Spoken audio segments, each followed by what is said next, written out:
أعوذ بالله من الشيطان الرجيم پناہ مانگتا ہوں میں اللہ کی شیطان مردود سے۔ بسم الله الرحمن الرحيم شروع اللہ کا نام لے کر جو بڑا مہربان نہایت رحم والا ہے۔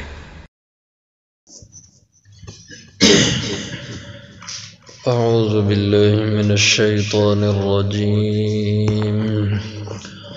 بسم اللہ الرحمن الرحیم یا ایہا الذین آمنوا لا يحل لكم ان ترثوا النساء کرہا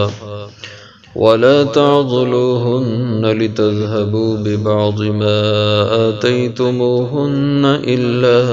أن يأتين بفاحشة مبينة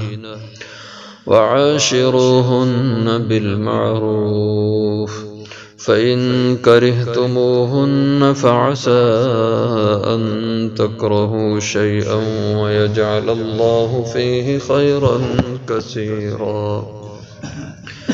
وَإِنْ أَرَدْتُمُ اسْتِبْدَالَ زَوْجٍ مَكَانَ زَوْجٍ وَآتَيْتُمْ إِحْدَاهُنَّ قِنْطَارًا فَلَا تَأْخُذُوا مِنْهُ شَيْئًا أَتَأْخُذُونَهُ بُهْتَانًا وَإِثْمًا مُبِينًا وَكَيْفَ تَأْخُذُونَهُ وَقَدْ أَفْضَى بَعْضُكُمْ إِلَى بَعْضٍ وَأَخَذْنَ مِنْكُمْ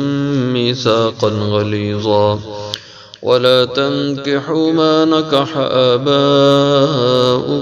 من النساء إلا ما قد سلف إنه كان فاحشة ومقتا وساء سبيلا یا ایہا الذین آمنوا ایمان والو لا یحل لکم نہیں ہے حلال تمہارے لیے ان ترثوا النساء کہ تم وارث بن بیٹھو عورتوں کے کرہا زبردستی ولا تعضلوهن اور نہ روکو انہیں لتذهبوا تاکہ لے جائیں وہ بعض وہ ما آتیتموہن جو تم نے انہیں دیا الا ان یاتینا مگر یہ کہ وہ کریں بفاحشۃ مبینۃ کو واضح بدی اور بے حیائی کا کام وعاشروہن اور ان سے اچھا معاملہ کرو ان سے زندگی گزارو بالمعروف اچھے طریقے سے فَإِنْ كَرِهْتُمُوهُنَّ پھر اگر تم ناپسند کرو انہیں فَعَسَىٰ تو ممکن ہے ان تَكْرَهُوا شَيْئًا کہ تم ناپسند کرو ایک چیز کو وَيَجْعَلَ اللَّهُ فِيهِ خَيْرًا كَثِيرًا اور بنا دی ہو اللہ نے رکھ دی ہو اللہ نے اس میں خیرًا کثیرا خیر بہت زیادہ وَإِنْ أَرَدْتُمْ اور اگر تم چاہو استبدال زوج بدلنا ایک بیوی کا مکان زوج جگہ دوسری بیوی کے وآتیتم اور دے چکے ہو تم احداہن ان میں سے کسی ایک کو قنطارا ڈھیرو مال فلا تأخذوا منہ شیئا تو پس نہ لو ان سے کچھ بھی اتأخذونہ کیا تم اس سے لیتے ہو بہتاناً الزام لگا کر واسما مبینہ اور کھلے گناہ کے ذریعے سے وَكَيْفَ تَأْخُذُونَ اور کیسے تم ان سے مال لوگے وَقَدْ أَفْضَىٰ اور تحقیق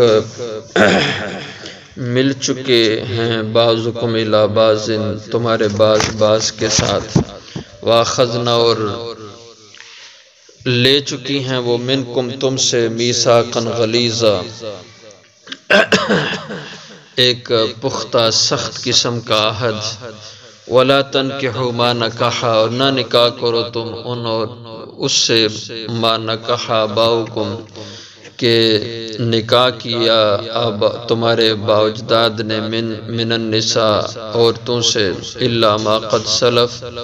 مگر وہ جو تحقیق گزر چکا انہو کان فاحشہ بے شک یہ بے حیائی کا کام ہے ومقتا اور ناراضگی کا ذریعہ وسا سبیلا اور برا راستہ ہے۔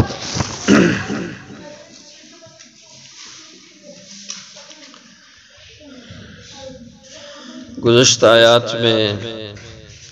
میراث کی تقسیم اور اس میں جو اصحاب حقوق ہیں ان کا بیان تھا، اور اسی میں یہ بات بھی ہوئی کہ جو تمہارے اعزا قارب رشتہ دار فوت ہو جائیں، ان کی اولاد اس کے تم کفیل اور سرپرست بنو تو ان کی اچھی تربیت کرو، اچھی کفالت کرو، اور ان کا مال کھاؤ نہیں، ان سے ظلم اور زیادتی نہ کرو، اور عورتوں کو وراثت میں سے حصہ دو، بچوں کو وراثت سے حصہ دو۔ ان سب احکام کا بیان ہوا۔ اسی طرح ایک خرابی یہ تھی کہ اگر کسی کا چچا تایا فوت ہو جاتا یا اسی طرح کا کوئی قریب کا رشتہ، اس کی اولاد ان میں کوئی لڑکی پیچھے ہوتی اور وہ جوان ہو جاتی تو اس لڑکی کا نکاح آگے نہیں ہونے دیتے تھے کسی جگہ، اس لحاظ سے کہ اس لڑکی کے پاس مال ہوتا، وہ اس کو میراث میں ملا ہوتا، یا یہ ہے کہ اگر میراث سے نہیں ملا، وارثوں نے دیا ہی نہیں اس لڑکی کو، عورت سمجھ کر محروم کر دیا میراث سے، لیکن دوسرے لوگ جو رشتہ دار ہیں، برادری کے لوگ ہیں، انہوں نے یتیم سمجھ کے، بے سہارا سمجھ کے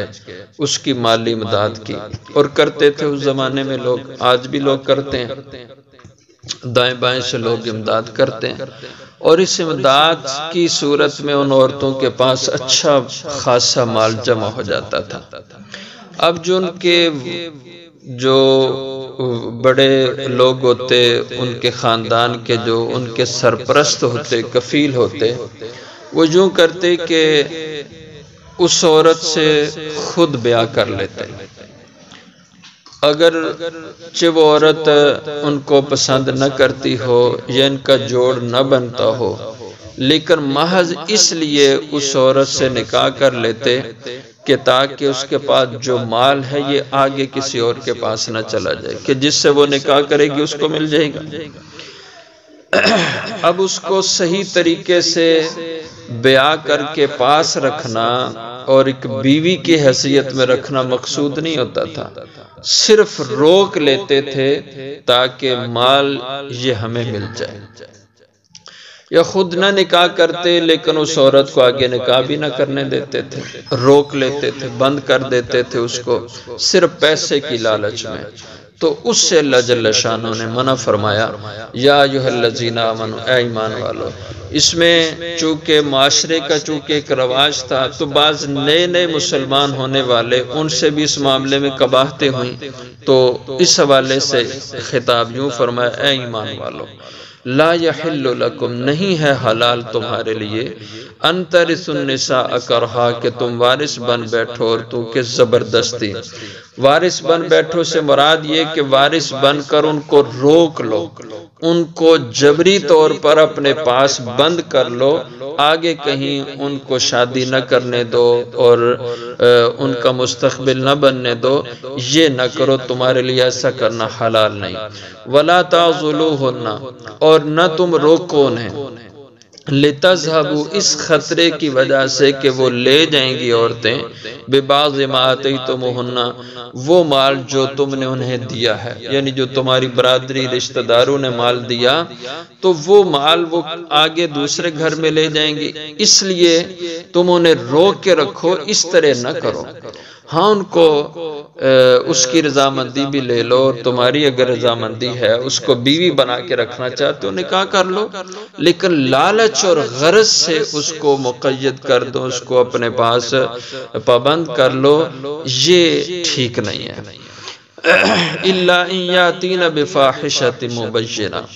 تو پہلے چونکہ حکم بیان ہو چکا ہے کہ پہلے حکم یہ تھا اگر کوئی عورت بدکاری کرتی تھی تو اس کو گھر میں ایک جگہ بند کر دیتے تھے، اور حکم بھی یہی تھا اس کو بند کر دو، پھر کبھی اس کو باہر نکلنے ہی نہ دو، وہیں پہ اسی کمرے میں مر جائے، اس کو باہر نہیں جانے دیں۔ لیکن بعد میں جب زنا کی حد کا بیان ہوا کہ جو زنا کرے ان کو یہ سزا دی جائے، شادی شدہ ہوں سنسار کیا جائے، غیر شادی شدہ ہوں 100 کوڑے لگائے جائیں، تو اس حکم کی وجہ سے وہ مقید کرنے کا حکم منسوخ ہو گیا۔ تو یہ اسی پہلے حکم کی بات ہے، الا یاتینا، ہاں تمہیں انہیں روکنے کی اجازت ہے اس حال میں کہ ایاتینا کہ وہ لائیں بے فاحشۃ مبینہ، کوئی کھلا بے حیائی کا کام۔ وعاشروہن بالمعروف، اور اگر تم انہیں اپنے پاس روک کے رکھتے ہو، بیوی بناتے ہو، تو پھر معاشرت کرو، زندگی گزارو ان کے ساتھ بالمعروف، اچھے طریقے سے۔ کہ کوئی بھی عورت تم بیاہ کے لائے ہو تو اب اس کو اچھے طریقے سے رکھو، اس سے اچھی زندگی بناؤ،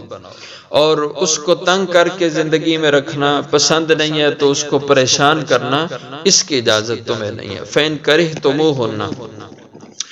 تو اگر کسی موقع پر کسی وجہ سے تمہیں طبعاً ان سے نفرت ہونے لگے، تم ناپسند کر رہے ہو، فَإِن كَرِهْتُمُوهُنَّ، پھر اگر تم ناپسند کرو انہیں، فَعَسَىٰ أَن تَكْرَهُوا شَيْئًا، تو ممکن ہے کہ تم ناپسند کرو ایک چیز کو، وَيَجْعَلَ اللَّهُ فِي خَيْرًا كَثِيرًا، اور حقیقت میں رکھی ہو اللہ نے اس میں تمہارے لیے بہت سی خیر۔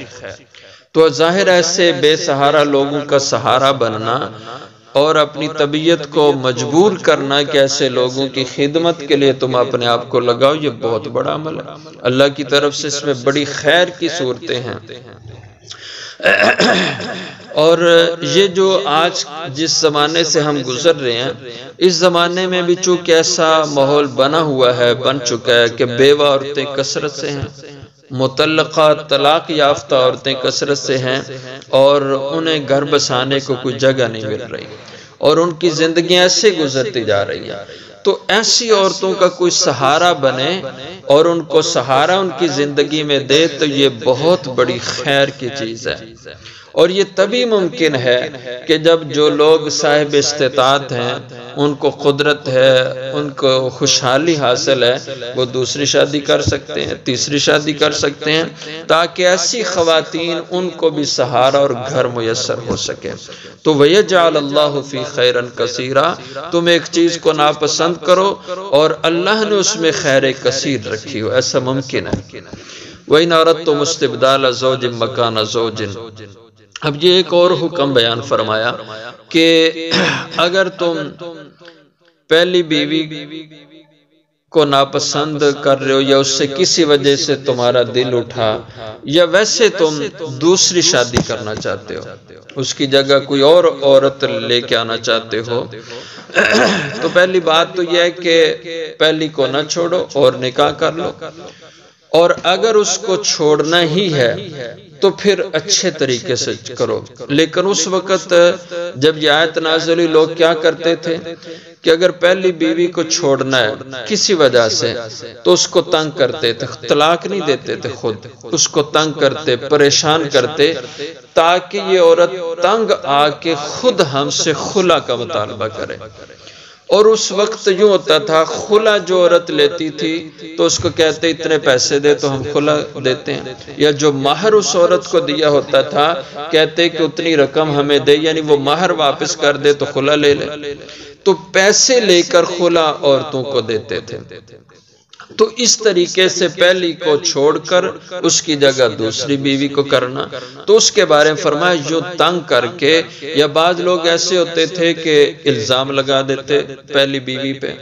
بہتان اس پہ کوئی لگا دیتے، اور اس طرح ان کی کوشش ہوتی کہ یہ خود ہمیں چھوڑے، ہم نہ اس کو چھوڑے، اور اس کا مالی فائدہ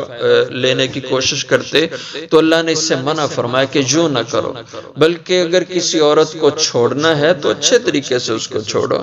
اور اگر دوسرا ہی نکاح کرنا ہے تو اس کے ہوتے ہوئے کر لو، اس میں کوئی ایسی حرج کی بات نہیں ہے۔ وَإِنْ أَرَدْتُمُ اسْتِبْدَالَ، اور اگر تم ارادہ کرو، تم چاہو بدلنا ایک بیوی کا مکان زوجن، پہلی بیوی کی جگہ، وَآتَيْتُمْ إِحْدَاهُنَّ قِنْطَارًا، اور تم دے چکے ہو اس پہلی بیوی کو قنطارہ ڈھیروں مال، یعنی نکاح کے وقت جب اس سے نکاح کیا تھا تو